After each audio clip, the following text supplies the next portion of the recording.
with later onset cataracts as well in that regard.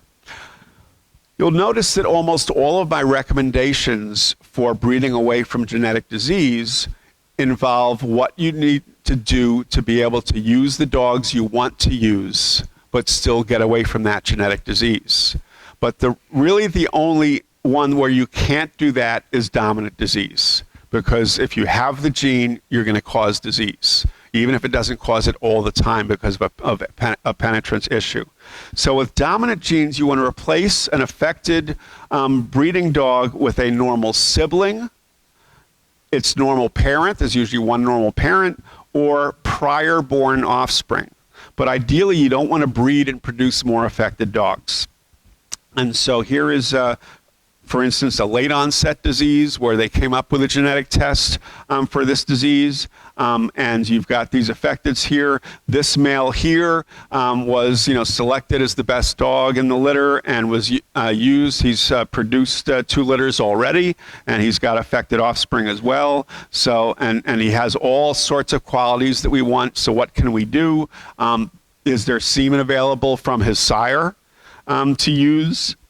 Are any of the normal bitches intact and available for breeding, for leasing, or for breeding, or a prior born offspring? But you don't want to breed again to produce a better offspring because you're going to produce more affecteds in that regard. With recessive genes, which is the majority of what we deal with, either as a simple recessive or as a complex disease with a strong recessive component, if you have a test for carriers, a DNA test for carriers, all right, you need to breed your quality carriers to genetically normal mates. You want to replace the carrier parent with a quality genetically normal offspring, and you want to select against carriers for breeding or placing carriers in breeding homes. This is the proper way to control recessive disease when you have a genetic test.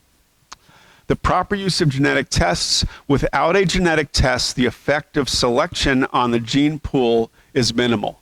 We don't know. We know who's affected. We've got no idea who the carriers are.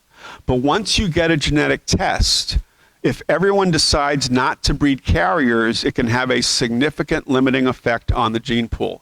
If you have a disease where there are enough dogs being affected that a genetic test is developed, that research went on, they found the gene, they developed a genetic test, then it's likely that the carrier frequency is going to be over 10%, usually in the high teens, sometimes even in the 20s. Okay? Can you remove that percentage of your gene pool and not have an effect on your breed? No, you cannot. So, and the bottom line is you have a genetic test. You can prevent affecteds from being affected.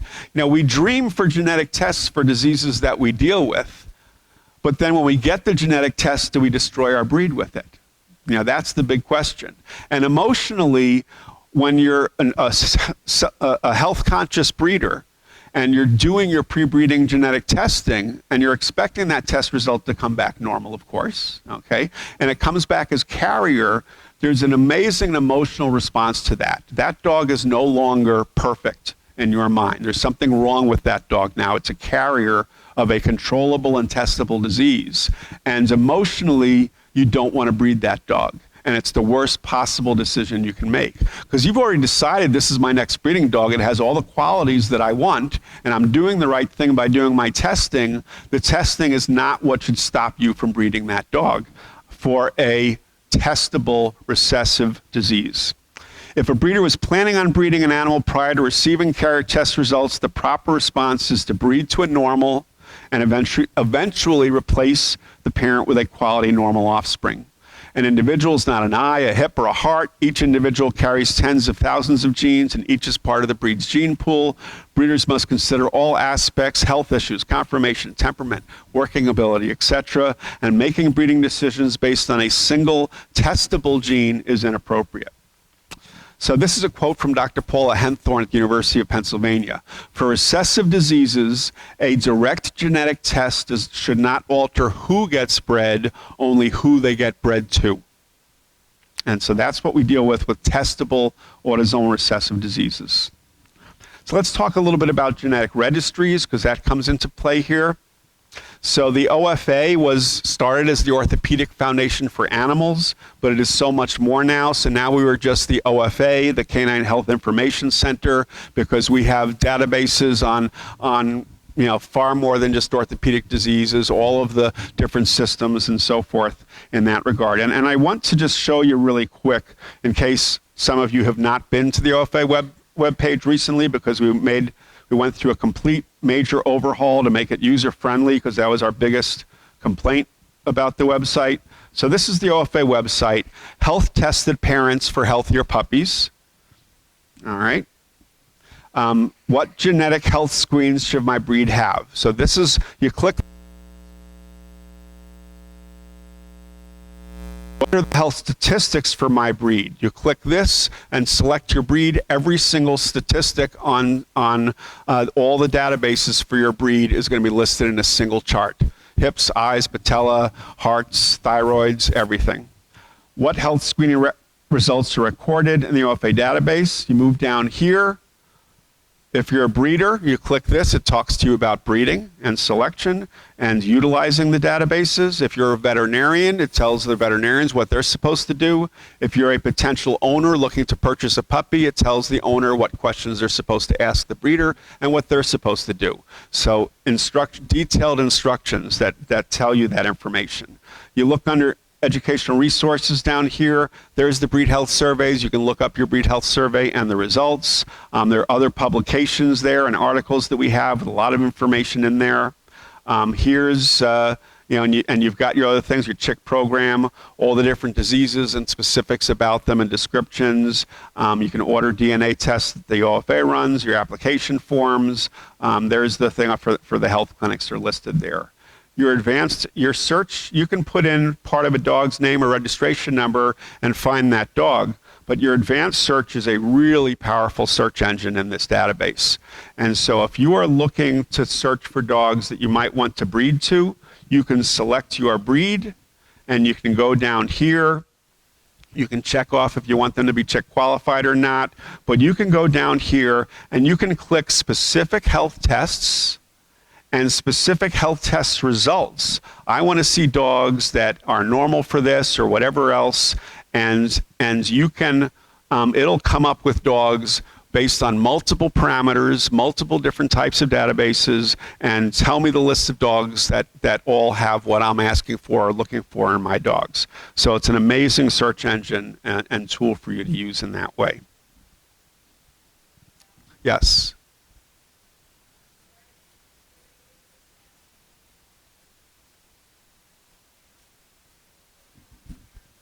Right. Okay.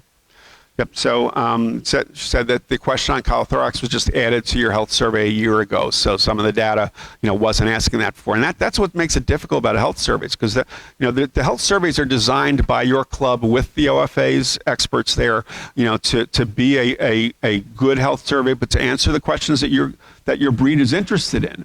But if you don't know that a disease is occurring in your breed, and it's not a common disease, because even the less common diseases that occur are still on that health survey, even though no one's going to check them off in your breed if it doesn't exist. But chylothorax is a really rare thing. So it wasn't on your survey because you didn't know that it was a problem until now it is. The chick DNA repository is a storage of DNA for your breed, for the breeds. And they say advancing the health of all breeds through DNA collection of research. The bottom line is there's a lot of Canine Health Foundation research that was granted with the money. And the researchers were never able to do the research because they didn't have the DNA samples in order to do the research, or it took them 10 years to get the DNA samples to do the research, which is a long time to wait for funded research.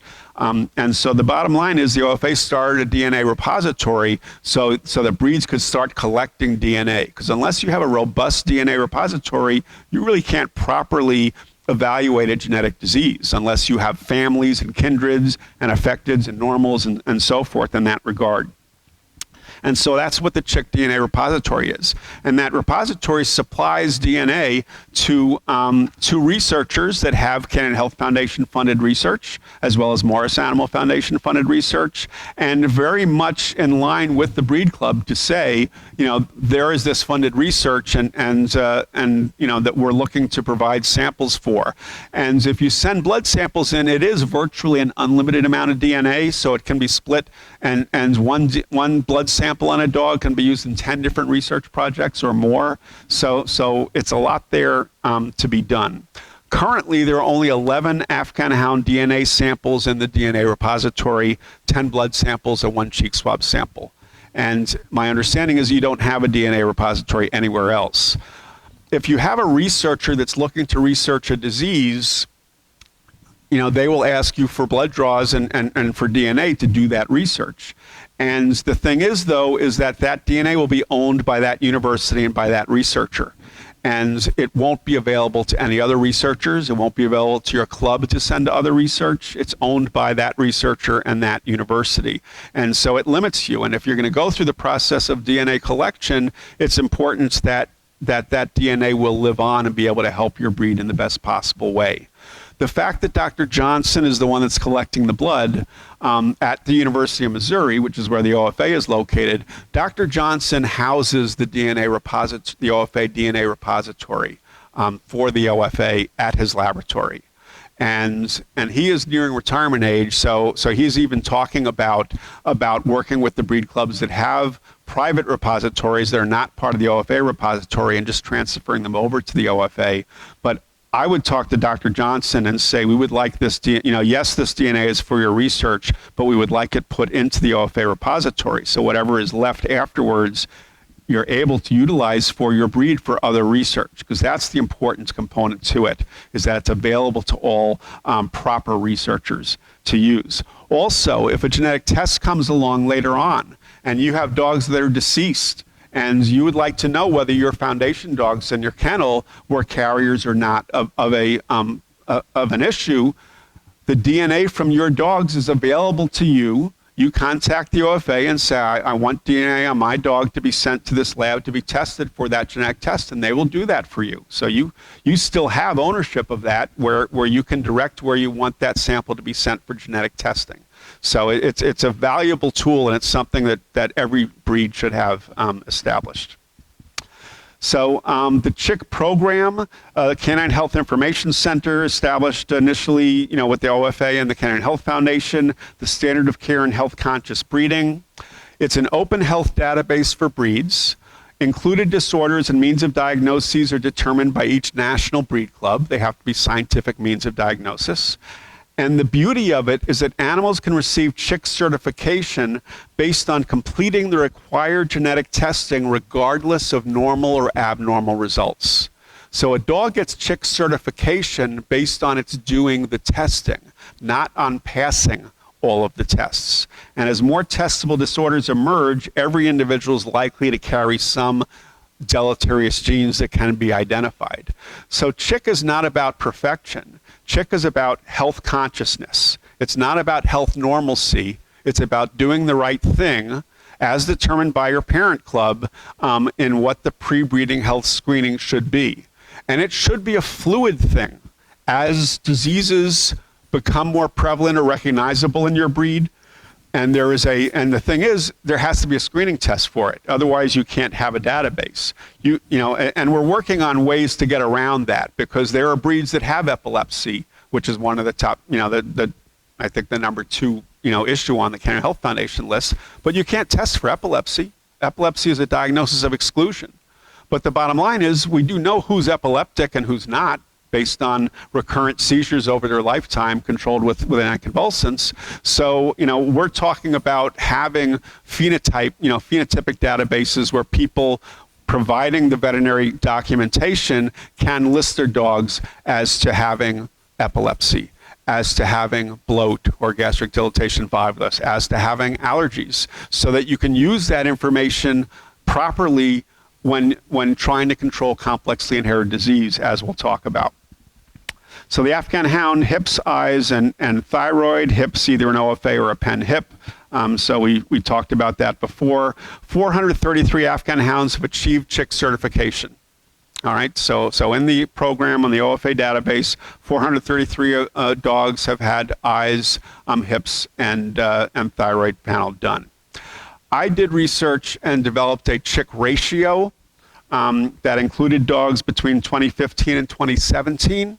And what I did is I took the dogs that were newly chick certified in those 3 years, and I divided them by the number of unique dogs that were bred and produced litters by the AHCA. And again, I had access to the AHCA database to figure that out. Is it exact? No, it's not exact, okay, because there are some dogs that are chick, that get their chick and they're never bred, and there are dogs that are bred that never have chick, but it gives you a ratio of how much chick versus how many dogs being bred, what's going on. The chick breed ratio for your breed is 24%. Is that correct? Yes, okay, it's 24%. That's so 24% of the dogs that produced litters between 2015 and 2017 had a chick certification, had all their health testing done. So again, it's about health consciousness, and that's a pretty darn good number compared to everyone else. I broke the AHCA breeds into thirds because the bottom line is the most populous breeds, the majority of those are not club members, and there's a lot of commercial breeding going on. Okay, the least populous breeds are almost all club members, and so there's a lot of club control there, and so the chick ratios are the highest for the smallest population breeds, the lowest for the most populous breeds. You're sitting in the middle third. All right, and here's Afghan Hounds right there.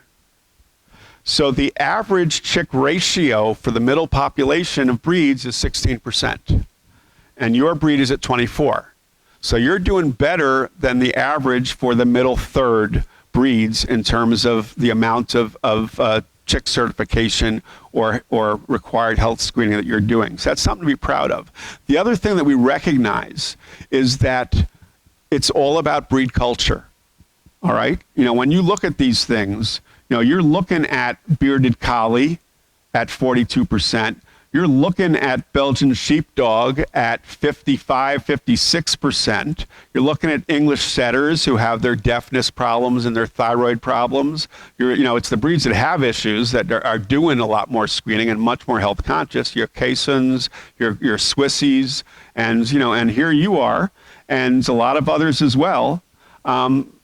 The really interesting one is the Irish Water Spaniels, which is in the low third. Okay, their chick breed ratio is 1.54, which means 154%, which means that 1/3 of the dogs that are chick certified never even get bred. They're testing many more dogs than they're actually breeding. That's how health conscious that breed is. But at any rate, so the chick ratio is important, and you guys are doing a good job, but it's still just 24%. We need to get those numbers up as well.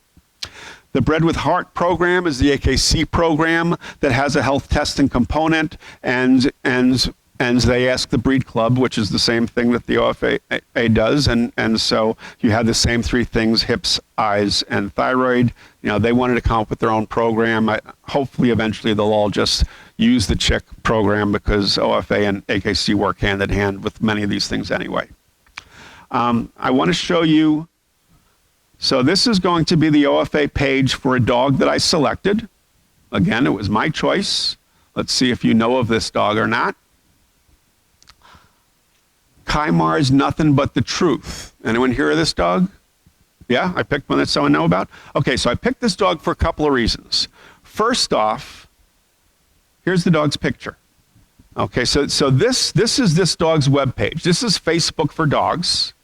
Okay, and for a $10 donation to the Canine Health Foundation Donor Advised Fund through the OFA website, you click it, you put in your credit card number, $10 goes to your donor advised fund of the Canine Health Foundation. That money is only spent by your breed club's authorization, to go to health research, you get your dog's picture on its webpage. So here's all the identifying information about your dog.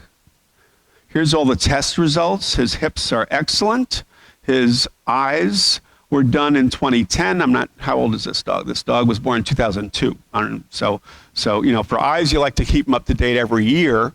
So actually his chick certification here is grayed out instead of being purple. And that means that his eye results are more than a year old.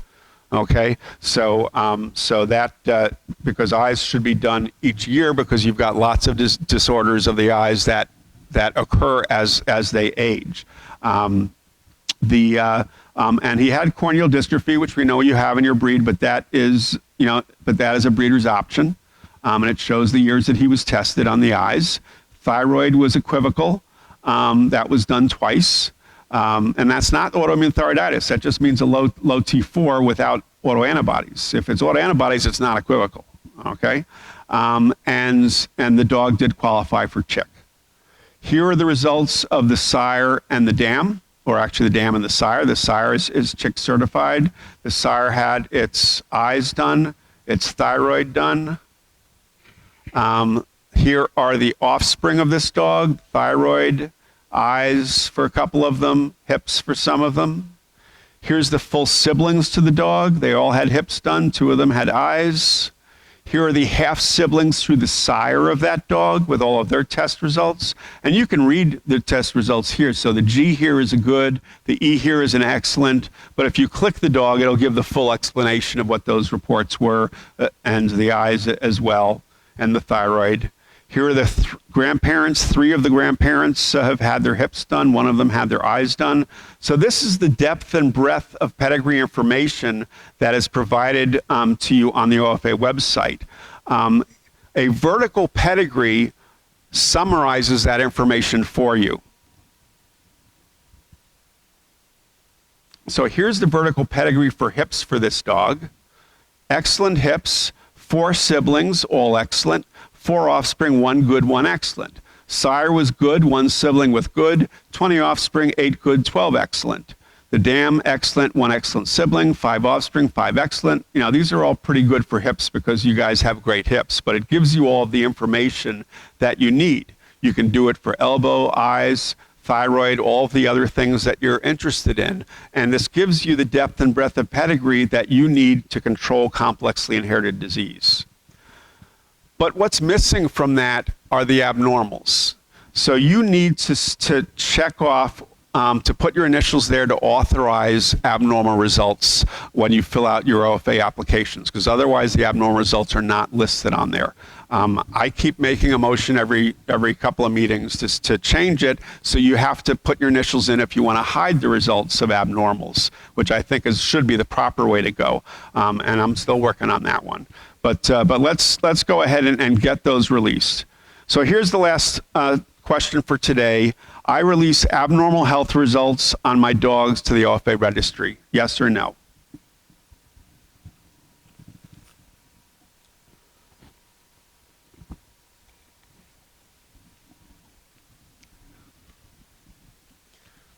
I've been giving a lot of commentary, so we're running just a little over, but I'll get this over with pretty quick.